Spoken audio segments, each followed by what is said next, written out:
Hey guys, and welcome back to my channel, or welcome if you are new.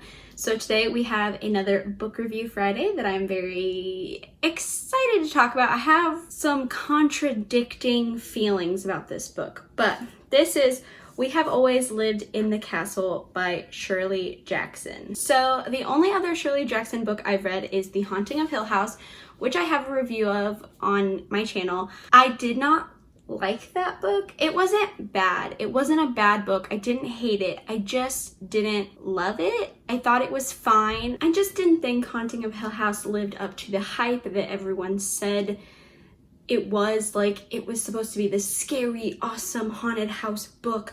It was supposed to like be so amazing, and when I read it, I was just kind of like, I mean, it's fine, but I don't love it. I don't think it's like the best book I've ever read. I don't think it is the best haunted house book, but whatever. Anyways, I found We Have Always Lived in the Castle, and I decided to give Shirley Jackson another chance because, you know, maybe this one will be better. And I do like this book, but there are some things that I just can't quite grasp with this book, so we'll get into that. Let's talk about the cover. It's black and white. It looks really cool. There's all these lines, and I think the overall artwork is cool. I like that the two sisters are there with the cats, and then the angry villagers are surrounding them on the front and on the back. I'm not even going to read you the synopsis because there really isn't a synopsis.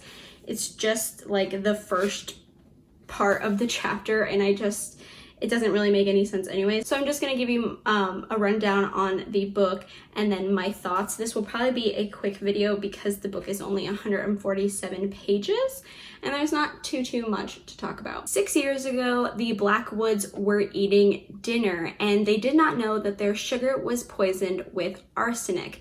They were having berries that night, and what goes better with berries than sugar? Apparently nothing. The only survivors were Constance, Mary Catherine, and their uncle Julian. Constance is the older sister at 28 years old, and Mary Catherine is her younger sister at 18 years old. Their uncle Julian is very ill. He's in a wheelchair. He can't do a lot of things for himself because of the arsenic poisoning, so Constance is his main caretaker and he needs a lot of care from her. The Blackwoods are a very wealthy family in the area, and so the news of the poisoning was very big news. Constance was put on trial for the murders of her parents, younger brother, and aunt. She was put on trial because she was the one that cooked the meal. She was the cook. She is the cook still. She does a lot of cooking, and she doesn't like berries, so she did not have any that night. However, it is worth noting that she's not the only one who didn't eat the berries. Mary Catherine was sent to her room and did not have dinner that night. The whole town thinks the sisters are freaks. They're looked at and stared at funnily. They even have this nursery rhyme kind of chant that they will say every time they see one of the sisters about in the village. It's about taking a cup of tea poisoned and they're gonna die if they take it from any of the sisters. It's kind of funny, but also really mean. It is worth noting that Constance was never charged with anything. She was actually acquitted of the murders. So because of all this bullying from the villagers and the hatred and the stares and the mocking and the laughing and the everything, Constance does not leave the house. She goes into the garden, which is like the farthest she'll leave the property. So Mary Catherine actually does all the grocery shopping, the getting library books, the returning library books, but that means that she's actually faced with a lot of the taunts and meanness and bullying because she takes it for her sister because her sister doesn't want to leave. So the girls are very wealthy because their family was very wealthy, and since their family is dead, they have all their money, and they live in a really nice house. It's very big, has a lot of rooms, so it's just the two of them and their uncle Julian. They also do not let people in the house. There's only one lady who has been consistently coming over, and that is Helen Clark. She was one of their parents' friends, and she comes over for tea very often. One day, their cousin Charles comes to visit, And Charles' dad has recently died. His dad was the brother of the girl's dad. Charles's family had cut off communication with the girl's family because of the trial and all the drama and stuff, but he has come to lend a hand and see if they need anything.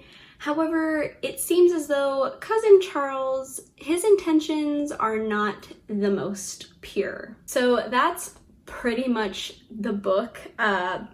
Obviously there's some other stuff that happens, but nothing that revolutionary. This is pretty much the book. The character Mary Catherine is very strange. She's supposed to be 18 years old, but she acts more like she's 10. The way she talks, she plays pranks, she's just very childlike.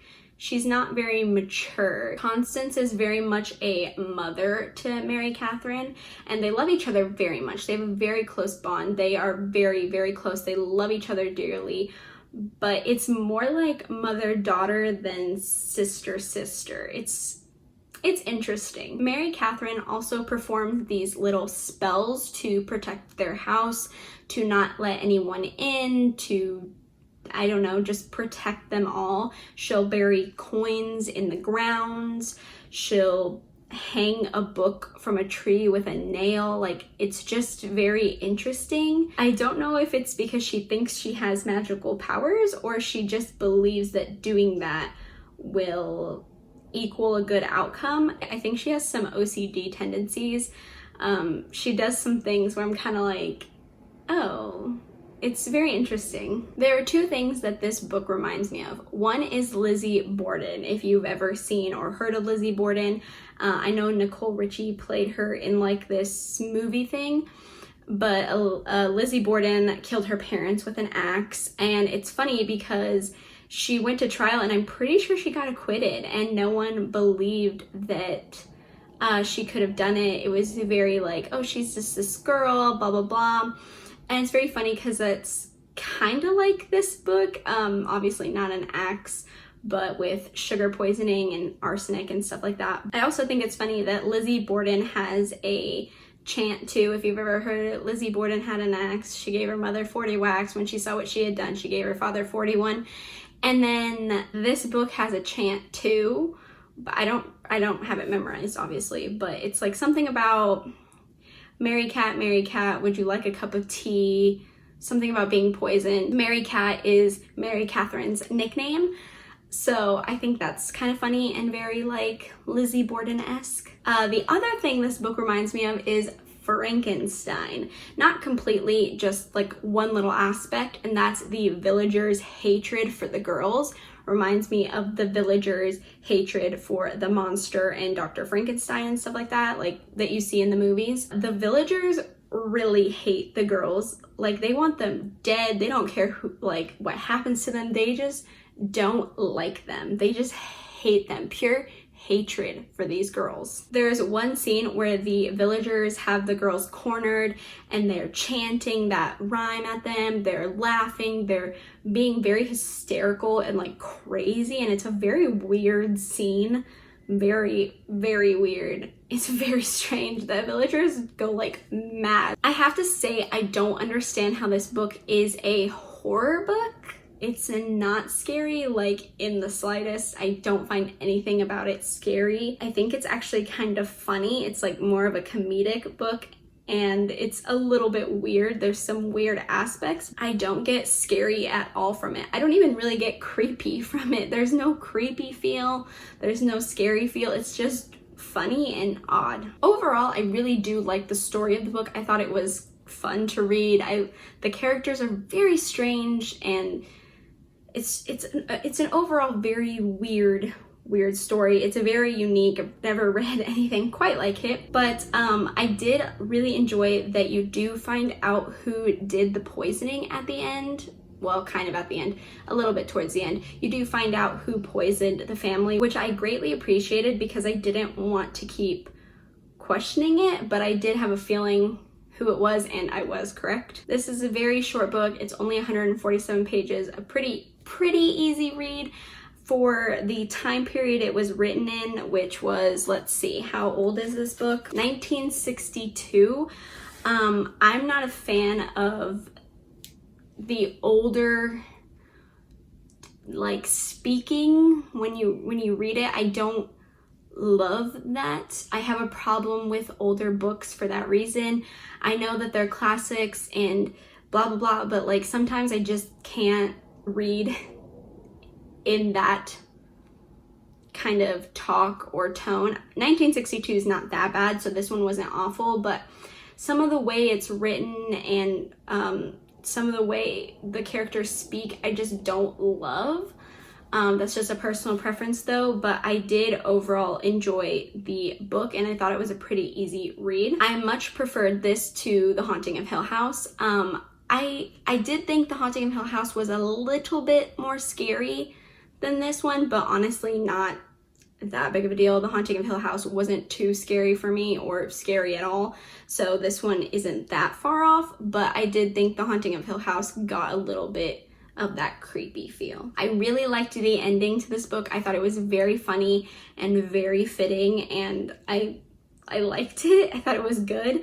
But again, it's not scary. I don't find this book to be scary, or even I don't really get how it's in the horror genre. That's just my opinion. I'm sure people will have very differing opinions, that some people think this is creepy and blah blah. I don't get that, but I didn't think it was a bad book. I did enjoy the book. Alright guys, that's gonna do it for this book review Friday. I hope you guys enjoyed. Let me know if you have read We Have Always Lived in the Castle by Shirley Jackson and what you thought about it. Don't forget to give this video a thumbs up and think about subscribing to my channel. I hope you guys have a great rest of your day and a good weekend. Bye!